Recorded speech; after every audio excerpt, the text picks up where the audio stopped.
Welcome along once again to the Cardiff City phone-in. We were all saying what a great team we had, and we couldn't go wrong last week. Wink, wink. 3 games, how we turned it around. 7 points out of 9. Clean sheets. Winning, beating Bristol City. Everything's looking rosy all of a sudden, which really isn't how it was last week. We'll introduce the panel. We got Gary Lee, who hasn't been on the phone-in for many a moon. Welcome back, Gary. Thanks very much, Steve. Thanks for the invite. Great to get you back on. You go all the way back, don't you, to the old days of the show? So it's nice. Yeah. So, Richard Davis, welcome back. Evening all. Thank you, Steve, for the invite. And you're competing with Gary for Exercise Bike of the Week, which is a good effort. Well done. Mine's folded, so it's not being used. And Paul Mohammed, welcome back, Paul. Thank you. Good evening, all. Paul, good to have you back on. I'll go to you first. So I don't know. I was talking to you before we went on last week on the show. Quite a lot of flack towards Errol Bullitt, and of course that then nods towards Mr. Dalman and all kinds of stuff. And fans generally unhappy and looked like you were treading water. And then really, we got the draw, we got the win. Then we went away to Bristol and we won 7 points from 9. What's your take on Errol Bullitt in terms of, here we are now into March. There's still no contract situation. It fluctuates depending on results, but what would be your take? I think they were sensible in giving him a 1 year, first of all, whether that be a rolling or whatever it is, when we haven't really been told. But I think that was sensible, given what they've done in the past. And given that he's come from overseas and had no experience in the UK, never mind the Championship. So I think that was a good move. If the brief was we don't know what his brief was, what his budget was, but let's be honest, that based on the budget, you'd have to say that mid-table is about right. And I think that's progression from the last 2 seasons, particularly from last season, when, in all fairness, we probably should have gone down. I think we were very lucky to stay up. So if you look at where we were last year and the year before to this year, and I think we're going to finish in and around 10th, 12th, which I would say is acceptable. Then you look at budget, style of play, etc. I'd say he's a defensive manager. First and foremost, he was a defender when he played. I'd say it took him time to get used to the Championship, which you would expect. And I got to be honest, I think if you were putting it on balance, I'd say, what's the point of going back to what we've done before and getting rid of him and trying, unless there's a plan there and they've got somebody in mind and it's an improvement, and then I would keep him and I would back him. Well, whatever budget he may or may not get in the summer. But I think he's shown enough to see that he's adapting to the English, British, I should say, though the UK conditions, Championship, the intensity of that, which would be different to what he's used to, I'm sure, in Turkey or Germany. It's totally different style of play and standard and intensity, I would say. So what he's done on what he's got, I would say he deserves at least another year. But then again, it comes down to the owner and what his ambitions are. And we know he wants Premier League. But let's be honest, on the budget that we've got, this season was always going to be very difficult, particularly with the top 3 or 4, whose budgets are way above ours and quality's way above ours. And I think mid-table's improvement, he should be given another year, but will he? Who knows? We just don't know. This club doesn't make announcements like that. We don't really know. I'm not on the inside to know that. So if it was me, I would say, yeah, 1 more year and give him that. Okay. Gary, what's your thoughts on Errol Bullitt?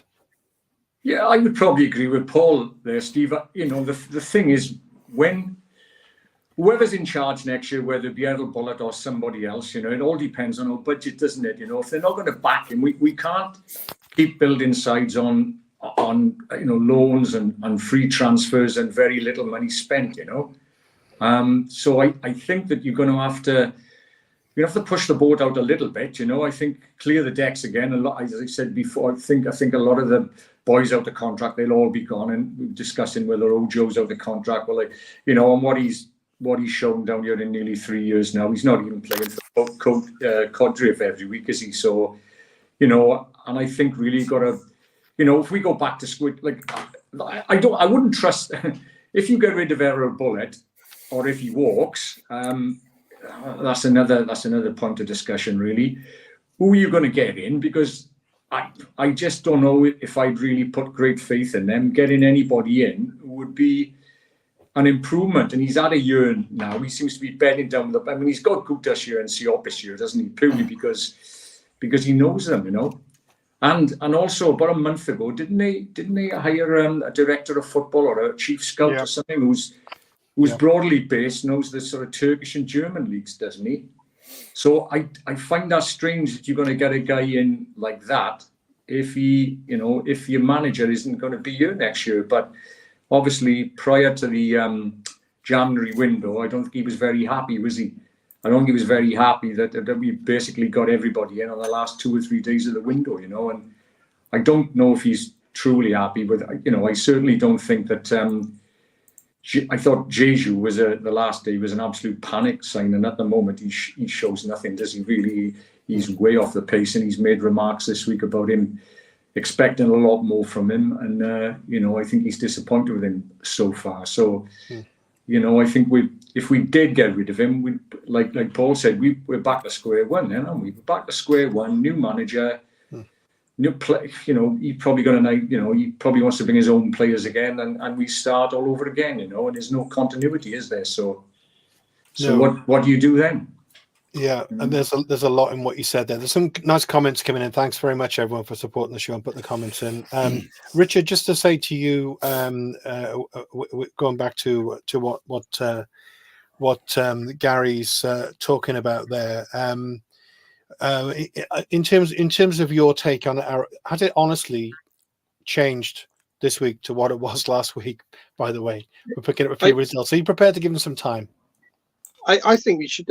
I think as a football club, we need stability, especially in the managerial hot seat, because it has been like a revolving door, isn't it? You can't keep going seasons like we did last year. We had 3 managers, the season before 2, and this season, things have improved. The results are improved on the pitch. We're probably about a couple of wins away, possibly from safety this season. He's done. What he's brought in has improved. It definitely improved the squad. The keeper, the new keeper, he's looking a good signing. Turnbull is a good midfielder, but he needs to get to the speed of the Championship's a lot different to the Scottish game. And obviously, Siopis and Gutas have been really good signings. I think he's just. I would stick with him personally. I think he has done a good job. We're not going to play champagne football. We haven't got the riches what other clubs have got, have we? So, no. But we've been a lot more competitive this year than what we were last year. We've had a couple of hidings, but that's this league, isn't it? Yeah, that's gonna happen. But there's a comment. I think I might know who this person is, by the way. I can picture us this time next season in about 6th or 7th on the back of a number of 1-0 wins. We've scored and then sat back and invited the other teams to score. So, like Paul said, Richard, I think it's pretty straightforward to accept. It seems to be, should we say, Errol Bullitt is quite a conservative, kind of safe kind of manager, and he likes to. He relies on his kind of dead ball play quite a bit, doesn't he? He does. I think that's very similar to when we had Malky Mackay, wasn't it?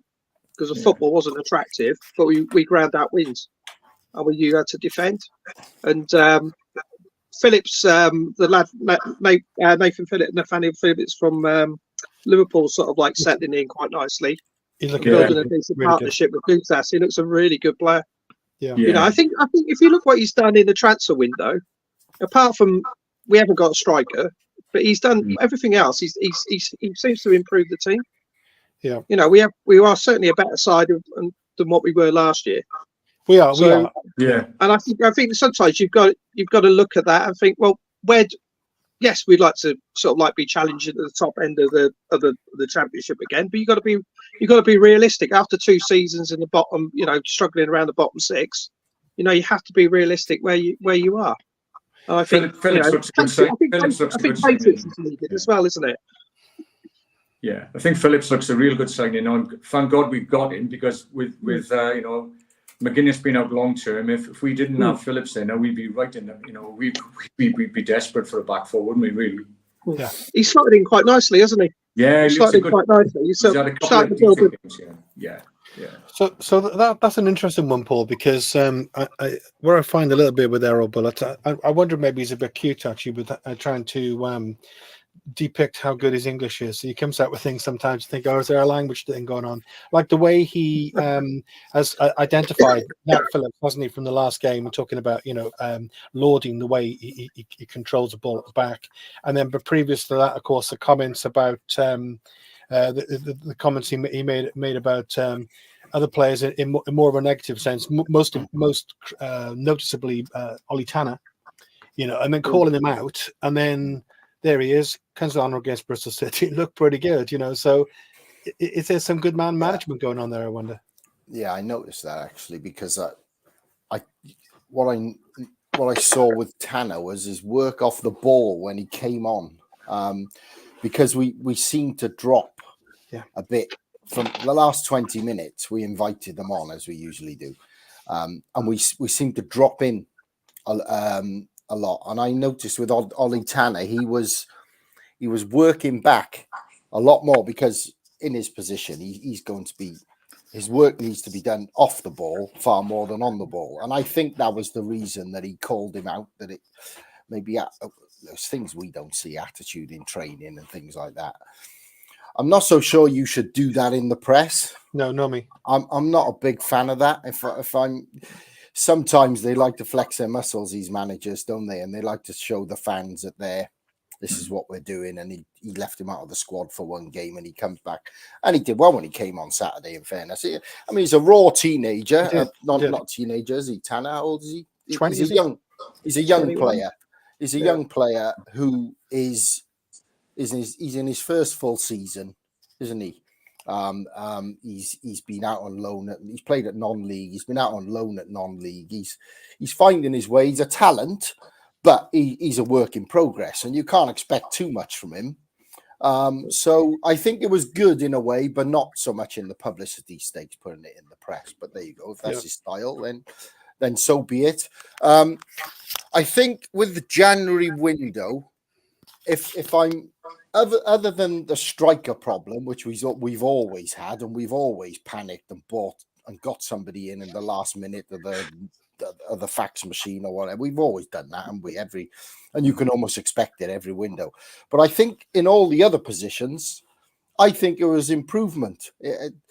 That we needed a goalkeeper. I think we got a goalkeeper now who's looking good, isn't he? I think this bloke potentially could be number 1 for a number of years. He kept 20 odd clean sheets for Luton last season when they went up through the playoffs.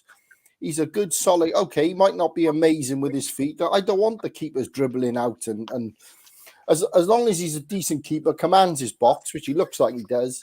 And I think that's a good signing. And he's a 3-4 year. I think that's a good signing. I think Turnbull will be a good signing in time. Yeah. He'll take time to adapt, but he's clearly a talented player. You can see him on the ball. He's got something. I think he's looking good. Yeah, better all the time. We haven't really got an abundance of ball carrying midfield players, have we? Let's be honest. So he's an improvement.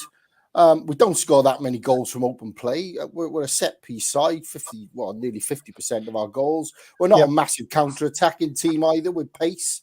So Turnbull, I think, is another one who next season could be a good player, and he's another permanent signing. So you've got to look at it and think the club is making progress. We've missed Ramsey for most of the season, where that little bit of quality that we're missing. Yeah. you know, with Ramsey and a striker, things may have been different if we'd have started the season with the keeper, the centre back that we signed. Nat Phillips is a good loan signing. The kid at left back looks a good player if he gets a run in the side. Yeah. You know, so the signs are obviously they're loan players, half of those, but you know, and therein comes the situation at the end of the season where probably most of those their wages will be too high for us to sign. I don't know where you can see, Paul, on the screen. There's a question there from Matthew Angel, you know, which you're kind of answering actually, but continue. Do you think any of the players, coming back to us actually, do you think any of the players we have out on loan will come back to the club, which kind of the antithesis of what you're saying actually? But I take your point about the players we got on loan, whether we keep any of them, if we can afford them. But conversely, do you think any of the ones we got out on loan will come back to us? I think Isaac Davis is probably the one you would single out, because he seems to be playing regularly in Belgium, doesn't he? And he's scoring goals, contributing, although they're towards the bottom of the league, I see. But he's having a run of games, which is what he needed. So he's probably one you would say, absolutely. I can't Bagan. I'm not so sure. I don't know whether he would be another one who would possibly be. And there are a few other younger ones on there who Bagan had a 3-year deal, though, didn't he? Yeah, I mean, he's another one who's worth pursuing. He looked decent when he played for us, didn't he? And he's gone out on loan. Another one who needed a full season to play, I would say, and go away and experience maybe, you know, different environment, different culture like he has. So, yeah. But the loan signings we made, coming back to the ones if we could afford Nat Phillips, it looks the obvious one to me. But I think he's out of contract this season at Liverpool, and I would suggest his wages will be far more than what we could afford. It'll come down to, it looks like for him, he wants to put himself in the shop window for probably a higher up club than us who could afford bigger wages. But to me, he looks a potential. He could be our best centre half of all three of them. I would say. What, Gary? You're liking Nat Phillips as well, aren't you? Yeah, I think he's on 65k a week at Liverpool, isn't he? So, you know, unless he's going to take it, you know, allegedly. So we want a team for that. Yeah, but he's out of contract, so that. Yeah, well, 3-year deal. You know, I mean, how much we put again? Like I said before, you know, the January window. Would we push the boat out for? You know, half that? I don't know. Isaac Davis, I agree with. I mean, he scored again last night, didn't he? So 7 goals now. Yeah, it was a little striker's goal too. He run down the side of the centre halves, and the keeper hesitated a bit, and he poked it. You know, he scored 7 goals out there now in a poor team. A poor team, yeah. And he looks, you know, he's scoring goals on the run. He looks sharp. They love him out there at penalties. So, you know, with what we got on the books at the moment, I cannot think that he wouldn't add something to the team having had a year in Belgium. You know, Bagan again. I think he played 45 minutes for the team there last night, didn't he? They're in the first division out there, didn't they? So, but like Paul said, they give him, when they sent him out there on loan, they just given him a 3-year deal. So you don't. As for the rest, I don't think any of the other lads who are out on loan will come back. I don't think Ojo will get another contract, and in my opinion, rightly so. He's just not shown enough, really. And there's a couple of lads up in Scotland, isn't there? They got Fagan Walcott, I think, with Dunfermline, and Kieran Evans. Is that Gateshead? Yeah, Gateshead.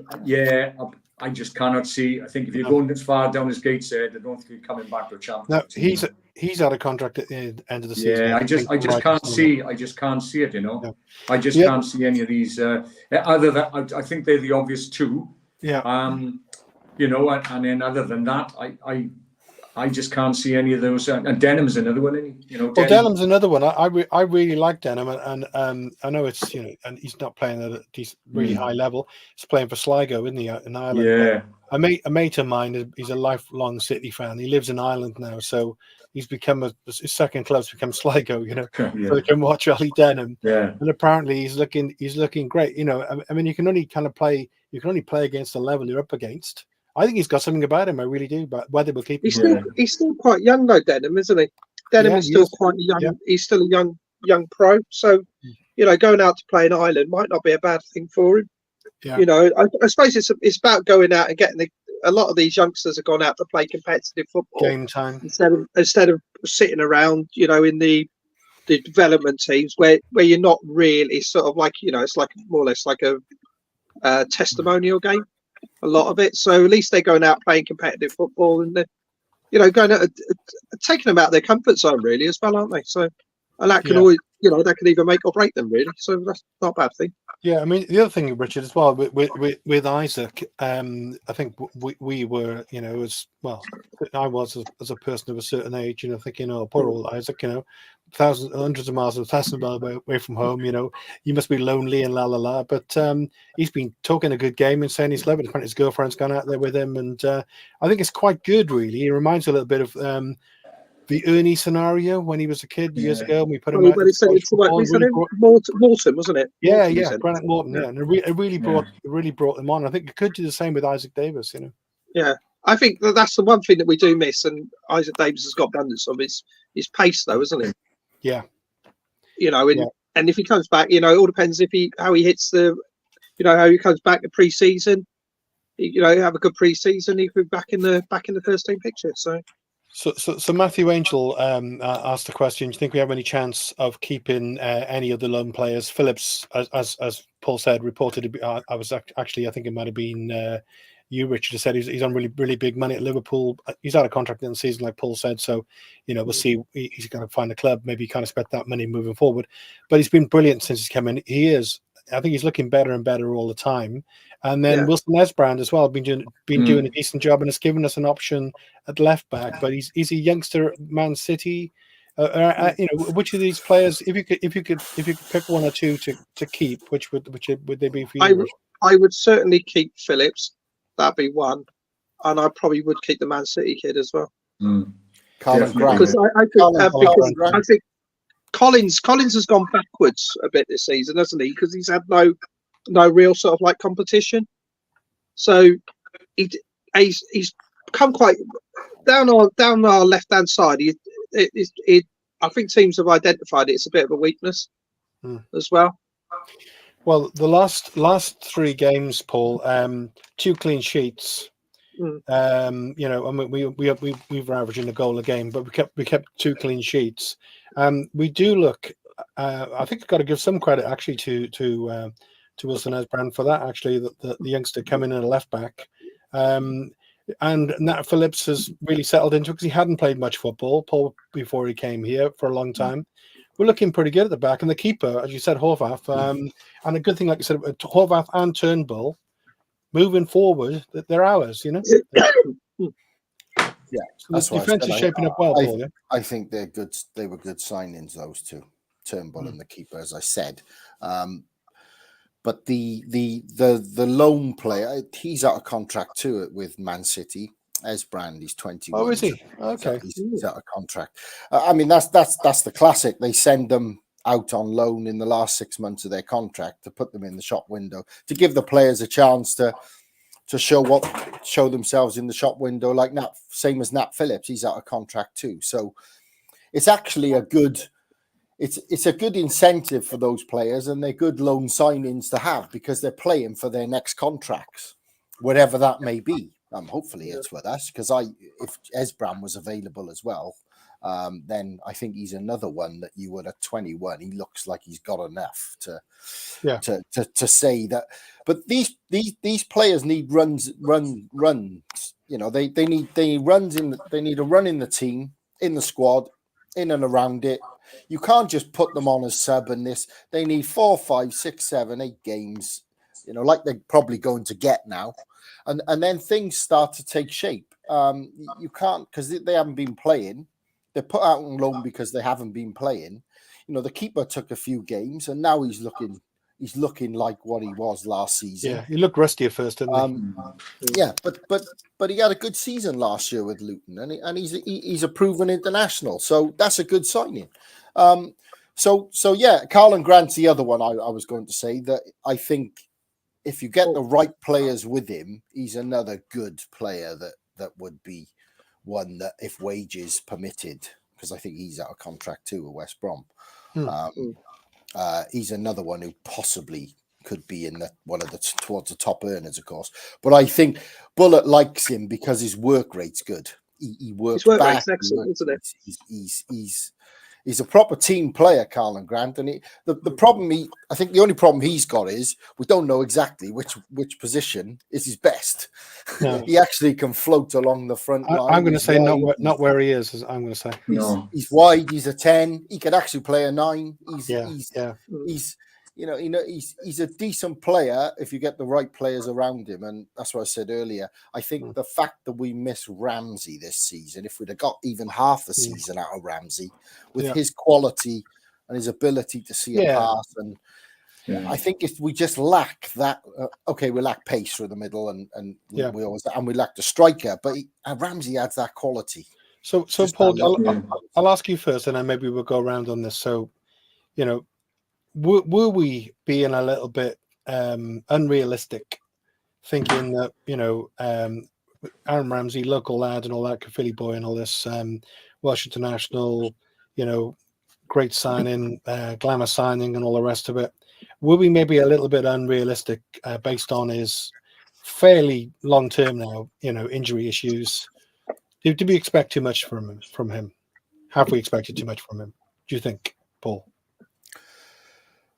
I think I said months ago on this show, if he plays half the season, we're lucky, and he probably won't even make 10 now. No. So I think we had to be realistic, but it's just so sad that he had a good start to the season. Looking great, wasn't he? 6-7 games, 2 goals, 2 or 3 assists, or whatever it was. Yeah, it's just so unfortunate. And it was a freak injury in training, apparently, wasn't it? So after the derby. So it's just so sad. But the problem is with Ramsey, once he gets an injury, it just takes so long for him to come back. Because his body's just made that way He's now. Taking that, remember that terrible injury? That was an awful injury. Yeah. The Shawcross tackle. That's right. Yeah. Dreadful injury. Yeah.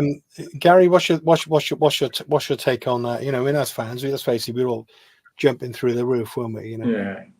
Well, he's a quality. It's just so sad.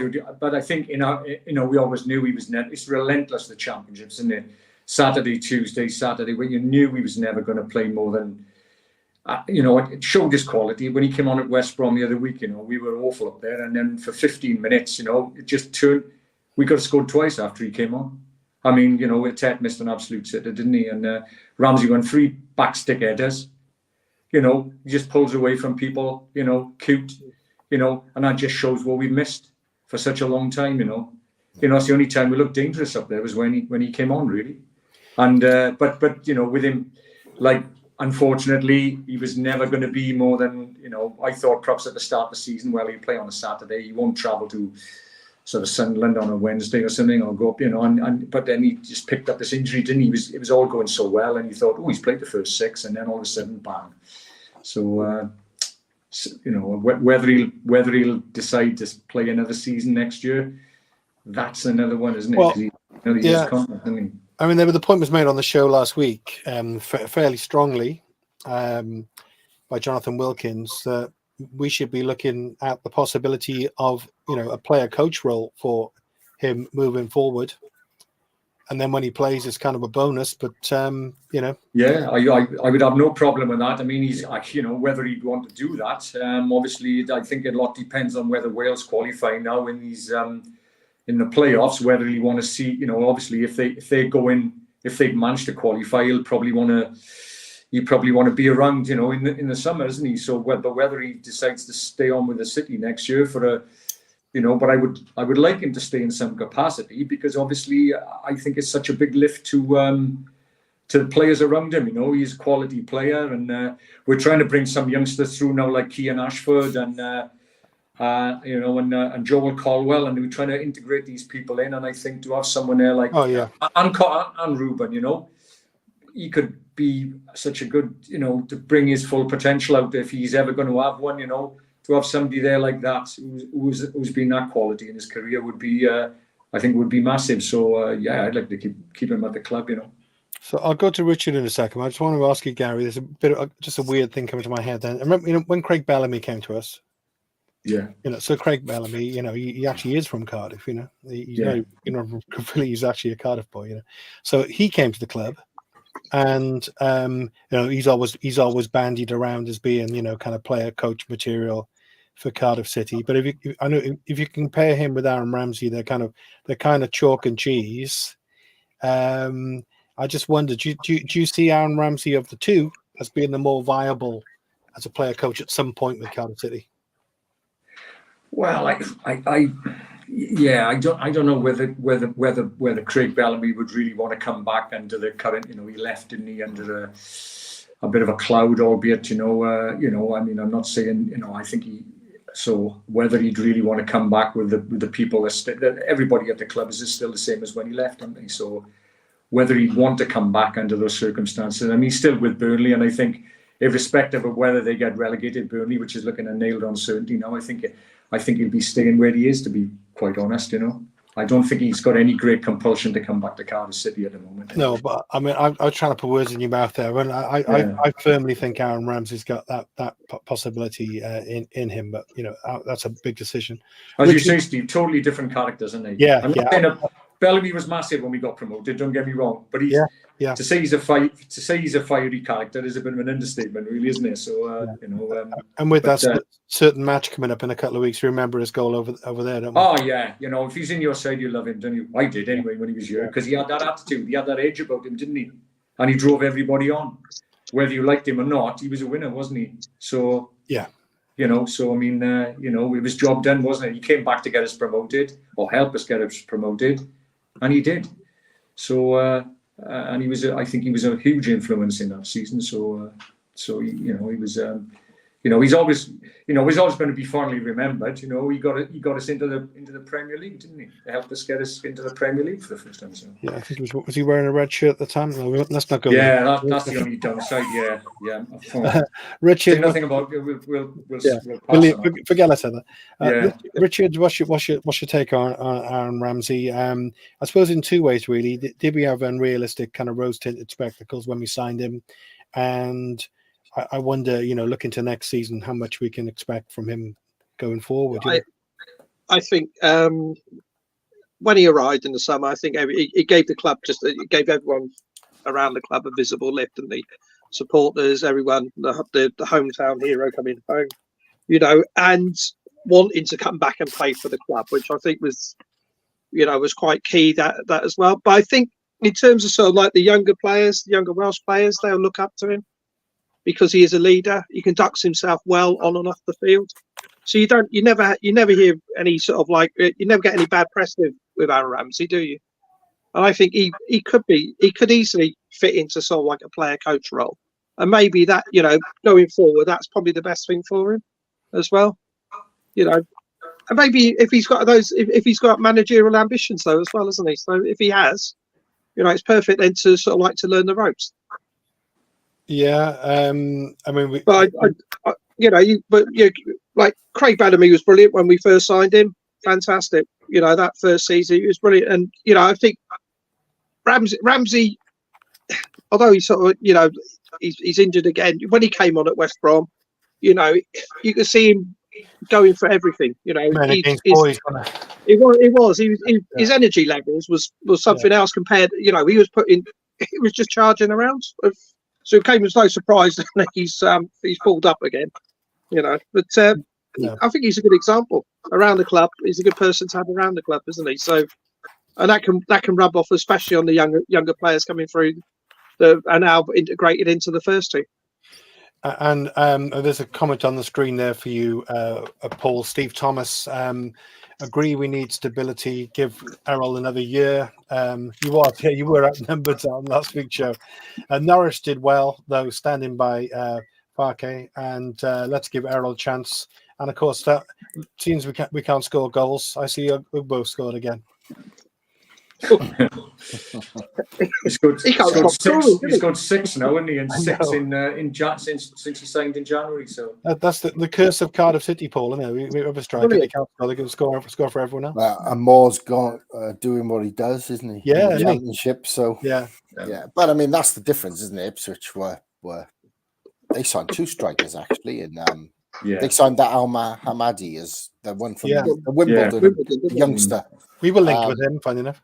We were, but like everyone else.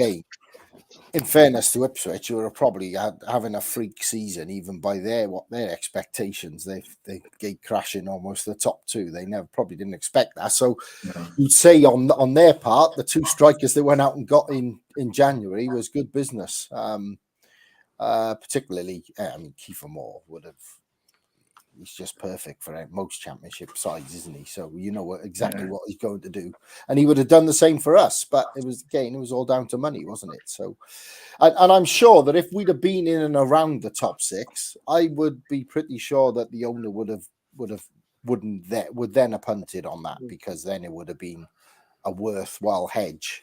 But in and around the mid-table, we're not going up, we're not going down. So. No. Again, that's why I come back to the signings. You just got to build for next season. That's why, and I come back to what I said earlier about Bullet. I don't see any reason to change it. He's building something. He's trying to build a squad. They brought the sporting director, or the head of recruitment. Sorry, he's clearly had an influence in that, because he's been. I'm just reading on him now. Actually, he's been in the Greek, Ukrainian, in and around that type of environment, Champions League club. So he's clearly a Bullet appointment. Okay, it seemed he had a little bit of a moan, didn't it? It's probably because of the budget and the frustration in January that we weren't close enough for him to justify getting players like Kiefer Moore. Even if they are on loan, you still got to pay their wages. So I think the signs are. I think the signs are good. We're not going to be able to compete with those sides up the top. There were always going to be those three, and Ipswich have gate crashed it as a fourth. There were probably 2 playoff places available, and it looks like West Brom and Hull will probably take those now. So Yeah. That's gone. But the good thing is, I think the teams coming down next season will considerably weaken the division. Yeah, true. Compared to who's going up. Yeah. So if you looked at Luton, Burnley, and who's the other one? Sheffield United. Yeah. I would say next season, with a little bit of cuteness and good recruitment, depending on the budget again, I think there's far more chance of a playoff spot next season than there is this season. And as I said earlier, mid-table is progression for me and an improvement. And then you look, like I say, come back to style of play, recruitment, etc. And things are going in the right direction. It is frustrating because fans want it next week, and so does the owner. But it's not going to happen in this league unless you have a freak of a season like Luton or Ipswich. So it's I don't know, but yeah, I mean, Ipswich, they've gone back in the top 2 again, haven't they? Jamie Anderson's comment on there, basically get March out of the way, reassess what younger lads we can play. You know, once we're safe, hopefully, that are here, and look to who are coming back. You know, so I suppose he's kind of arguing what you're saying there to some extent about, you know, being realistic and looking to the future and building. I mean, one of the things with Errol Bullet, which was discussed a lot last week, I'll stick with you, Paul, for now, and then come back to Gary, is this idea of playing, you know, the inverted wingers thing. Now, on the weekend, we went with a fairly attacking lineup, and it was really nice. So we ended up with, you know, Colwell and Turnbull both starting, and you know, we had some options, right? I really started to like Turnbull. I really think he's got something. But then you got, you know, O'Dowda. He came back in, looked really good. He's a natural. I'd have him playing down the left, full stop. Yeah, you know, at the top end of the pitch. I'd have him up there for sure. I hate this inverted wingers thing, but he doesn't seem to want to change, does he? You know, Errol. He doesn't. He seems like, this is my way. This is how we play. This is how we go. I don't see much in the way of, you know, plan B or changing things around, or, you know, trying to create more chances for strikers to score goals. I think he's a defensive manager first and foremost. And Saturday, you saw we had something to hold on to as a 1-0 away from home. We invited pressure on, but he changed we dropped deeper, didn't we? And he changed the midfield, and that they were going to push on. And I thought they were slightly unlucky, in fact, not to get something, as I thought was Stoke. the last week, I thought Stoke was slightly unlucky. Yeah, they were. Not to get something. Yeah. And let's be honest, Stoke and Bristol City are poor sides in this league. They're not. We've beaten the two. You can only beat who you play in the championship. I know it's intensive, but they're not nowhere near the quality of the top sides who just have goals galore. Even on the bench, they can bring on. That's the difference in this league. It's all about goals and the strength of your squad because it's so intense, and that's what we got to do. I think he's got to find his way of play. You've got to give him a chance because he's new to this league. He's new to this country. He's new to these players, and I think he was caught on the back foot a bit in the early games where we conceded lots of late goals and so on. What I don't like is one big negative. We've lost 16 games in 35. That's too many. Yeah. Luckily, we got enough. We got 47 points, even losing 16 games. But I think it took us time to find out which is the best formation at the back, which is the best. How do with the players we got? We haven't got pace. We haven't got ball carriers. I think we played with 3 centre backs at the start because NG was like a right centre back at one point, wasn't he? Yeah. And then we've gone back to the traditional back four. Yeah. I think he's found he's just finding that way and those players to fit into the system and the intensity of the league. That's why I think stability is key now to give him the chance, particularly of another transfer window now, the most important one coming up. This one, the summer. Yeah. Well, and will is he going to be the manager to be given the cash to make this? We don't know, do we? Well, that's again. I think the signs are. I think the signs are there that he's going to be given a new contract. Maybe probably the discussions are going on behind the scenes, and they'll announce it when it's done. But the signs are bringing in the recruitment guy in the January window. And the fact that now we're all but safe, I think those conversations will be, at least we know where we're going to be playing next season, more or less now. Yeah. We're on 47. We're nearly there, aren't we? Yeah, one more win, 4 or 5 more points when it's nailed on. So yeah, and then maybe we could try some kids. Talking of kids, Gary, just before I come back to you, our Irish scout, Jeff Dela Cruz, who's our feet on the ground in Southern Ireland. I'll be watching Ollie Denham again tonight. He's doing well in the team without a threat and attack. He's starting to assert himself vocally too. So I'd love to see him stick around and be one we can develop. Because but there we go. Gary, just coming back to you on the. I want to ask you this. So when McGuinness comes back, if I go with this one for now, McGuinness comes back. We could then, of course, play McGuinness, Phillips, Gutas, couldn't we? As a 3, we could then go to wing backs. NG, like Paul said, can nip in there and do a job. Does McGuinness come back in when he's fit? He doesn't come in for Phillips, does he? No, he doesn't at the moment. That's why we need to keep Phillips because to go. I think that the strongest part of our team at the moment probably is our defence, isn't it? Particularly when McGuinness. A couple of games, yeah. What we've lacked all year, from day one as a centre forward, we've been trying to juggle Matey, Atet, and Ugbo doing it, and none of them are really target men in the sense of target men, have they? So I agree with Paul. He is basically a defensive coach, and he sets up that way. He sets up, don't get beat. We're not particularly, but I think the fact that we haven't had a decent centre forward who can hold the ball up and who's mobile, and good enough to hold onto the ball has made it very difficult for us this season at times, and I don't like the inverted wingers thing either. I think Carlin Grant's probably better playing. Like the goal he scored against Stoke was basically Rawls found him in the channel, didn't he? He was coming, he wasn't out on the wing or anything. He was 1-on-1 with the centre half. He shifted him one way and scored, didn't he? But that was a left footer. The left footer. How many times has he been in? Yeah. He's out wide all the time. Yeah. Most of his goals are scored. He scored a goal at Sheffield Wednesday, playing as a number 10 late on when he scored. He scored a goal against Coventry City on Boxing Day, which he basically, hit from the D on the edge of the box. He scored very few goals from out on the wing. But you say Eddle's very structured in the way he plays. His bowler on the right and then when he brings talent, it's. So it is very, he's very pragmatic in his approach, really. And you know, Stoke did have a lot of the ball second half, and I was just so glad to get out of there with a 2-1 in the end. It was a massive win, you know. And then similarly on Saturday, you know, to get out of there with a, but we, you know, we lack goals, don't we? We've lacked goals all season, and you know, teams at the top, you know, once, I mean, at Norwich, I mean, once they went 2-0 up, you might as well have come home then, really. Well, I mean, that's the difference in the last couple of games, Gary, really, because we started to keep clean sheets. Yeah. Previously, once we'd gone one behind, it was kind of game over.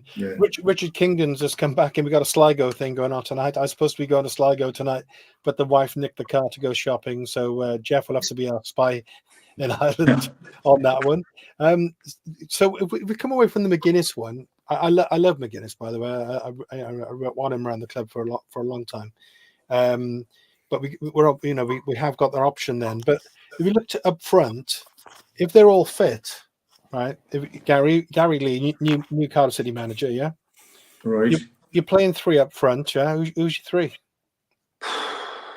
Well, Robertson's disappeared off the face of the earth, hasn't he, in the last month? He seems to know what's gone wrong with him, and not that he was playing that well anyway. But illness, I think. It's a little bit. I mean, you know, really we haven't got a nailed. I mean, Ted plays, but you know, Matey plays. I don't really know. I mean, Callum Grant probably picks himself, doesn't he? I know he's fit to play on Wednesday, hopefully.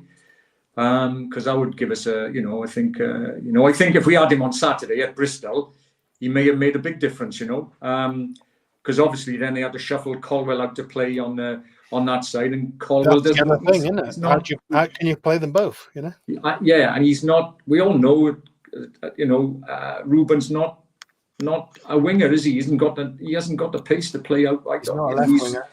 He's not a left winger. He's got to play in the middle, really, isn't he? And then you've got Turnbull there, then, haven't you? So you can't. And it looked good having them both together, didn't it? So to an extent, yeah, it did. But I mean, we were, and then when the Ted came off, then Mickey didn't do badly when he came on, really, did he? You know, he was probably, he did okay. He's a handful, isn't he? Yeah, he did okay, but I don't think he's a starter, is he? He's been a bit disappointed. No. He's got one goal all season. You know, I mean, yeah, he's on the bench a lot, doesn't he? So I think next season going forward, we really need 2 centre forwards, really, don't we? I mean, whether Isaac Davis will come back and make any impact playing off a big guy, there's another option. I mean, the more options you've got, the better. I mean, like Paul was saying, I mean, you look at the top 3 teams. God, they got they're playing people like Bamford on, and they got they got. Leeds, and they got goals all over them, haven't they, really? And I mean, that's what money buys you, though, isn't it? That's what big money buys you, Parachute payments, I mean, it's going to be it's so difficult, isn't it, competing? Well, you can't compete with those, can you? No. They got £30 million centre forwards playing for them. No, I mean, if we look at this season, Richard, Southampton have fallen away a bit, and Ipswich have nipped in there. But basically, those 3 Premiership sides, they should just go straight back up. I think there's such a gulf now between the Championship and the Premiership this season. Those 3, which took like a head start by miles and everyone, didn't they? I think with those 3 that did come down, they lost very few players, though, didn't they? They kept the bulk of their squad together. So, and they've all had new managers as well, haven't they? So, I like that. I like Daniel Farker at Leeds. I thought he'd be a perfect fit down here if he was available. But he seems to get the best out of players, doesn't he? So, but you look at their squads. Their squads are way above anything at this level. Ipswich have come up and they score goals, don't they? So this is all about putting the ball in the back of the net a lot of the time. They concede a lot of goals, but they also score. So. But there seems to be quite a bit of a gap now, sort of like, especially some of these clubs coming down. If they don't, they don't offload a lot of players, and they don't have the fire sales.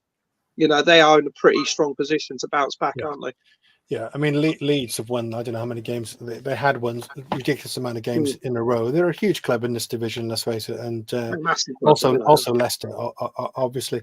Kiefer Moore, when he steps out to play against Cardiff City, he's going to get a nice warm welcome, Richard, do you think? To be honest, I'm not too sure. to be honest. Because I didn't like the way he left the club in the first place. I mean, I won't boo him or anything, but I didn't like the way he sort of like down tools under McCarthy, and then obviously under Morrison, you know, he wanted to go, you know, and I think he'll probably get a warm reception, as long as he doesn't score. Okay. So you like, you know. Maybe an own goal, a nice own goal might do us nicely. I think you could stick 20 quid on Kiefer Moore to get one. Actually, he's going to score at least. Let's face it. Yeah. Who would be your front three if you played three? Mine, God, blimey. I would probably potentially. I'd even move Colwell up front. And That's not a bad call. I don't think. Play him as a striker because we don't know what his best position is. Because as a 10, he doesn't create a lot. I know he's you know, he's had one assist and he's got one goal. Oh, he's got a couple of goals, 3 goals this season, and 2 of them came in the Carling Cup, didn't they, or the Coca-Cola Cup? But I would potentially give him a run. If not, if we are going to sort of like go a little bit left field, why don't we put Kane Ashford in? Because he scores goals. You know, in the development team. Why don't we just chuck him in? We've got nothing to lose because we haven't got any goal scorers at the club, have we? So why don't we just you know, we're more or less safe. So why don't we just chuck him up front? See what he can do. Funny you should say that, because I'm currently looking at top scorers for Cardiff City, and Perry and G's the top goal scorer. Perry and G is the top goal scorer, right? So Perry and G has 6 and 3 assists, right? Keon. What about Guntis? Well, hang on. So Keon's joint with 6, but no assists because he's an out striker, really. Then you got Carlin on 5, and then you go to Dimi Gutas, right? But who's joint 4th top scorer for us? Joint top goal scorer for us. Blimey. Ramsey got 2 or 3, haven't he? 2 or 3. Ramsey. I'll give you a clue. He's gone to Sheffield Wednesday. Ugbo. Yeah. He's still up there as joint 4th striker. Well, he'd be top now because of the goals he got there. He'd be top scorer. Yeah, he would. He's in double figures for the season, quite comfortably. But we don't create chances, do we? And that's the problem. That's the thing. Yeah. And we haven't created chances for a long time. There's quite a lot of comments coming in. Robert Flynn's, I think he's talking about Ollie Doughty and saying how well for Luton we did. He looked good, and he picked up an injury, didn't he, with us? And then Jamie Anderson, Paul's come up with quite a good comment. He says Carlin feels a bit like the Kipre situation, improved at our club, and West Brom will benefit, you know, if and when he goes back, because he's had another good season, Kipre, hasn't he? Yeah, he's a good player. Yeah, he's one you would have taken. Yeah, again, this time last year, you'd have said Kipre, on loan, sign him if we can. But again, all about wages and contract. I think, what's his name, Grant, is out of contract, mind, with West Brom. Kipre's out of contract as well. He's only got a year left at West Brom. At the end, he's in his final year. So, but they would both be on West Brom. Money. Pay big wages. Good money, we do. So again, that comes down to what if Carlin Grant was available, he'd be a player I would be.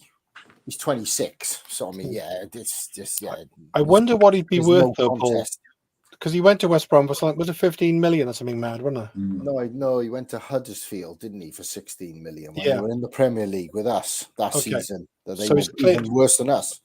So, you know, if he's out of contract at the end of the season, they're gonna take a hit. I just wonder how much of a hit that would be. Andrew Turton has made a really good point, which I'll go to you first with, Paul. I think if I say Andrew Turton, I'm thinking, I think he's the guy who used to sell the City fanzine, music fans, hang out to chapter. Yeah, Finn Bruline, that's right. So thanks, Andrew. This is a good comment. We haven't got that long, so we'll whiz around on this one. Apart from the goal, Saturday's game was awful to watch. Is this what we want, Paul?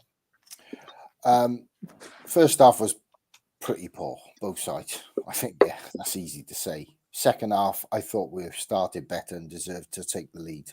And then we were hanging on because that's our tactics. So was it awful to watch? I don't know. I think a 1-0 away win, it was a derby as well, if you call it that. I'm not sure I do. It's a derby. Go on. I think a hard-fought 1-0 away win, changing round tactics. It wasn't end-to-end. It wasn't great. There wasn't a lot of quality. If Bristol City had any quality, they'd have beaten us. Let's be honest. So, awful to watch? I don't think so, because I just realistic where we are with our squad and what I think a 1-0 away win is good. That's clean sheet from a set piece. Nothing wrong with that. Is that what we want going forward? I think we need to improve on the fact that set plays is great and that's a strength, but you've got to have other strings to your bow. You've got to have things in your armory. We need ball carrying players. We need a little bit of pace, and we need the striker. Okay. Easy to say. It's easy to sit here and say. Hard to go and get it. We've missed Ramsey's quality. We haven't solved the striker situation. That is one they got to try in the summer. Atet's a work in progress. I would stick with him, but he's probably a number 3, number 2, number 3. He's young enough to stick with. Other than that, I don't think there's a lot missing. If he can get the back four, if stable, we got good replacements, build that squad. Awful to watch. I think we're work in progress, and I got no problem with that whatsoever. Okay, so we'll in response to Andrew's comment, it's not directly in response, but it ties in really well. It's this one from Chris Hughes Jones, which I come to you on, Gary, and just say my front three at the moment, right? My front three would be O'Dowda down the left, Tete. I think he's probably the best option as if he's getting service, and Grant down the right. But that's me. But the comment there about NG, what do you think about that from Chris, Gary? Yeah, I think it's a fair comment. Going back to what Paul said, we had a hard. Said to you over the weekend, Steve. We had a hard. It's tough to watch us sometimes, and it's not great, is it? But it's just the results are so important at the moment. You beat Bristol when you can put up with a bit of a dirgy performance if you get the result, can you? This last week's it wasn't great against Blackburn. It wasn't marvellous. In patches, it was okay against Stoke.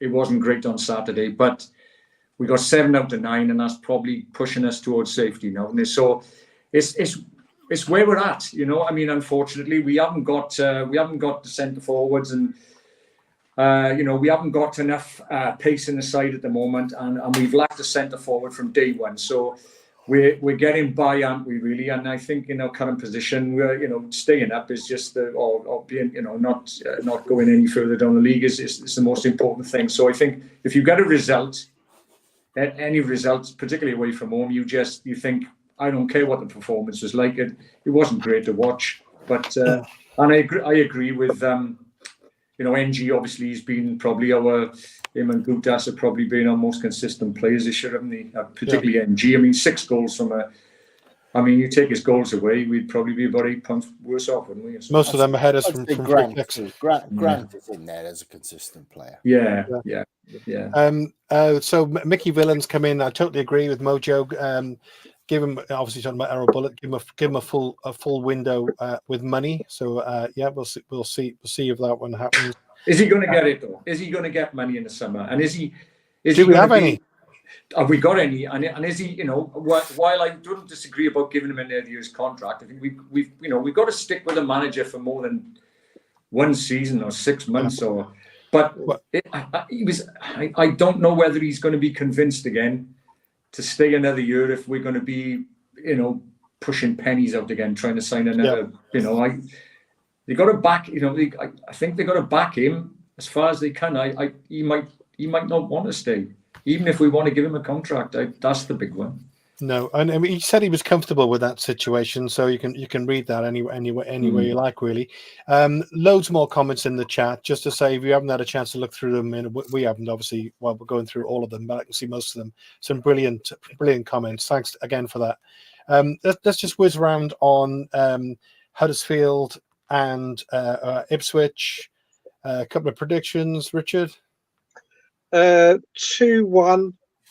And I'd settle for a 1-1 draw on Saturday. Okay, Paul. Optimistically, 1-1. Huddersfield 1-1. Ipswich 1-2. Okay, Gary. Hopefully we can grind out a result against Huddersfield, because I think realistically Ipswich, I can't see us getting anything out of that. I just think they'll have too much firepower. I just think it'll be very difficult to. But if we can get a result, if we can just about grind out the result against Huddersfield, I would take that. If we can get another 3 points, get to 50. And then obviously we got them down west then the next game, and then we can have a bit of a break in the international then, can't we? So if we can get one more win, and then we can go from there then, can't we? Yeah, it'd be lovely to go down there a good few points ahead of them, wouldn't it? With them under pressure, but we'll see how that goes. We could do the double doob or whatever. The double doob. Yeah. We had Swansea in the same season twice. Yeah. We'll get the t-shirts out then. We'll get the banners double up. doobie t-shirts out. Yeah. Double doober or whatever it is. Over Tottenham's parade.